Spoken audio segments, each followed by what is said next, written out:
ನಮಸ್ಕಾರ ಸ್ನೇಹಿತರೆ, ಮೈಸೂರು ಜಿಲ್ಲೆಯ 10 ಪ್ರಮುಖ ಪ್ರವಾಸಿ ತಾಣಗಳು. ಮೊದಲನೆಯದಾಗಿ ಮೈಸೂರು ಅರಮನೆ.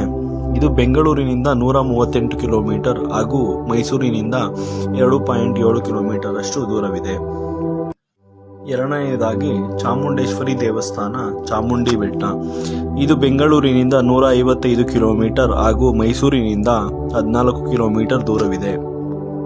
ಮೂರನೆಯದಾಗಿ ಕಾರಂಜಿ ಲೇಕ್. ಇದು ಬೆಂಗಳೂರಿನಿಂದ 139 ಕಿಲೋಮೀಟರ್ ಹಾಗೂ ಮೈಸೂರಿನಿಂದ 4.3 ಕಿಲೋಮೀಟರ್ ಅಷ್ಟು ದೂರವಿದೆ. ನಾಲ್ಕನೆಯದಾಗಿ ಮೈಸೂರು ಮೃಗಾಲಯ. ಇದು ಬೆಂಗಳೂರಿನಿಂದ 138 ಕಿಲೋಮೀಟರ್ ಹಾಗೂ ಮೈಸೂರಿನಿಂದ 3.7 ಕಿಲೋಮೀಟರ್ ಅಷ್ಟು ದೂರವಿದೆ. ಐದನೆಯದಾಗಿ ಸಂತ್ ಜೋಸೆಫ್ ಚರ್ಚ್. ಇದು ಬೆಂಗಳೂರಿನಿಂದ 139 ಕಿಲೋಮೀಟರ್ ಹಾಗೂ ಮೈಸೂರಿನಿಂದ 4 ಕಿಲೋಮೀಟರ್ ದೂರವಿದೆ. ಆರನೆಯದಾಗಿ ರೈಲ್ವೆ ಮ್ಯೂಸಿಯಂ. ಇದು ಬೆಂಗಳೂರಿನಿಂದ 137 ಕಿಲೋಮೀಟರ್ ಹಾಗೂ ಮೈಸೂರಿನಿಂದ 3.4 ಕಿಲೋಮೀಟರ್ ಅಷ್ಟು ದೂರವಿದೆ. ಏಳನೆಯದಾಗಿ ನಂಜನಗೂಡು ನಂಜುಂಡೇಶ್ವರ ದೇವಸ್ಥಾನ. ಇದು ಬೆಂಗಳೂರಿನಿಂದ 126 ಕಿಲೋಮೀಟರ್ ಹಾಗೂ ಮೈಸೂರಿನಿಂದ 24 ಕಿಲೋಮೀಟರ್ ದೂರವಿದೆ. ಎಂಟನೆಯದಾಗಿ ತಲಕಾವೇರಿ.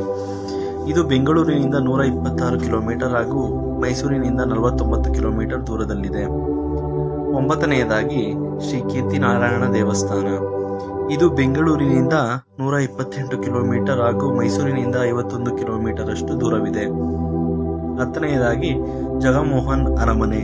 ಇದು ಬೆಂಗಳೂರಿನಿಂದ 138 ಕಿಲೋಮೀಟರ್ ಹಾಗೂ ಮೈಸೂರಿನಿಂದ 2.6 ಕಿಲೋಮೀಟರ್ ಅಷ್ಟು ದೂರವಿದೆ. ಇದೇ ರೀತಿಯ ಹೆಚ್ಚಿನ ವಿಡಿಯೋಸ್ಗಾಗಿ ನಮ್ಮ ಮಧುಗಿರಿ ಚಾನಲ್ ಅನ್ನು ಫಾಲೋ ಮಾಡಿಕೊಳ್ಳಿ. ಧನ್ಯವಾದಗಳು.